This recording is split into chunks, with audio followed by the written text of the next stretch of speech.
ইসরায়েলে missile ছুড়তে Iran যে ব্যয় করেছে ঠেকাতে তার দ্বিগুণের বেশি খরচ হয়েছে তেল আবিবের। দেশটির বিভিন্ন গণমাধ্যমে উঠে এসেছে এই তথ্য।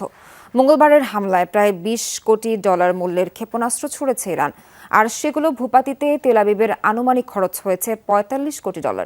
গণমাধ্যমগুলো বলছে, চলমান যুদ্ধে প্রতিরক্ষা খাতে যে পরিমাণ ব্যয় করতে হচ্ছে ইসরায়েলকে, মার্কিন সহায়তা না পেলে তা সামাল দেয়া কঠিন হতো। গরম গরম রুটি, সাথে সুজির হালুয়া, দুর্দান্ত যুক্তির আটা ময়দার সুজি।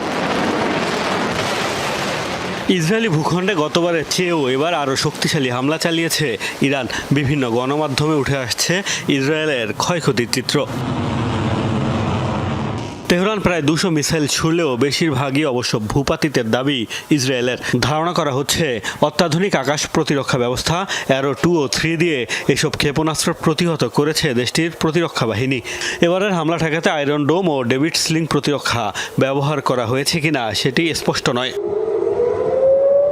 ইরানের দাবি, এবার হাইপারসনিক ব্যালিস্টিক মিসাইল ছুড়েছে তারা। ব্যবহার করেছে শব্দের চেয়ে 5 গুণ গতিসম্পন্ন খাইবার ফাত্তার মতো মিসাইল, যেগুলো বেশ ব্যয়বহুল। প্রতিটি মিসাইলের পেছনে ইরানের ব্যয় প্রায় $1 মিলিয়ন, অর্থাৎ ইসরায়েলে অভিযানে এক রাতেই প্রায় $200 মিলিয়ন খরচ করেছে দেশটি।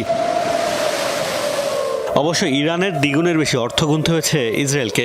দেশটির গণমাধ্যমগুলো বলছে, অ্যারো 2-র একটি ইন্টারসেপ্টরের পেছনে ইসরায়েলের ব্যয় হয় $3 মিলিয়ন, আর অ্যারো 3-র ক্ষেত্রে এই খরচ দাঁড়ায় $2 মিলিয়ন।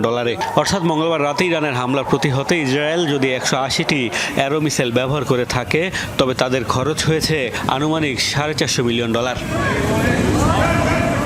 যুক্তরাষ্ট্র সহ পশ্চিমাদের নিষেধাজ্ঞায় জর্জরিত হলেও চলতি বছর এ পর্যন্ত $35 বিলিয়ন তেল রফতানি করেছে ইরান। অর্থাৎ ইসরায়েলে হামলা যে অর্থ ব্যয় হয়েছে তা তেহরানের মাত্র দুদিনের তেল রফতানির আয়ের সমতুল্য।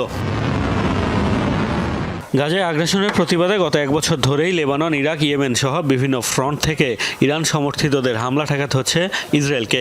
এসব প্রতিহতে ব্যাপক ব্যয় হচ্ছে দেশটির।